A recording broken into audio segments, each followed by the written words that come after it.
Hi, this video is ACG 12, Grammar 4. The title is Preposition 向 in Cantonese. We have an example from Conversation 2. 鄧小麗她時常向我訴苦. 鄧小麗 she always complains to me. And we want to simplify the sentence, so we delete some unwanted part. And we have this one. 她向我訴苦. And this is the basic format to use the 向, which is a preposition.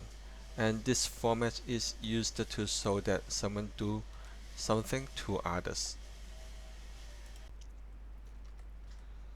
We use the basic sentence to compare with this format. Subject, verb, object. The main differences between the basic sentence and this format is that we move the verb behind the object and use the preposition to replace it. And the reason we do this is that the last part of the verb is a noun, and it cannot be connected with the object directly. I repeat the main points. We move the verb behind the object and use a preposition to replace it. And the reason we do this is that the last part of the verb is a noun, so it cannot be connected with the object directly. A verb can be formed by using two words. If the second part of this verb is a noun, we should use a preposition to show the target of an action, because basically a noun cannot connect with an object or another noun directly. We use the 訴苦 as an example. 訴 means tell. It is a verb. 苦 means unhappy. It is a noun. And they combine together to form a new word and means complaint. And because the second part of this verb is a noun, so it cannot connect with the object or another noun directly. That's why we should use the preposition 向 to show the target of an action. We have two examples. This is the first one. We use a verb 下手. 下 means use.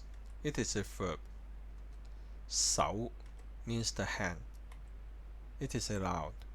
And they form a new verb, means commit a crime.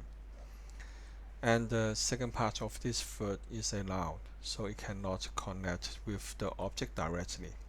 Now we look at the example.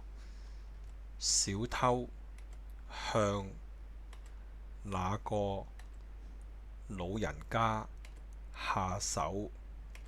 The thief steals something from the senior. We put the verb behind the object and use the preposition to replace it, because the second part of this verb is a noun, so it cannot connect with the object directly. Example 2. We use the verb 求婚. 求 means ask for. It is a verb. 婚 means marriage. It is a noun. And they form the verb means propose marriage. And the second part of this verb is a noun, so it cannot connect with the object directly. Now we look at the example. 小明向小麗求婚. 小明 proposes to 小麗. We move the verb behind the object and use the preposition 向 to replace it, because the second part of this verb is a noun, so it cannot connect with the object directly.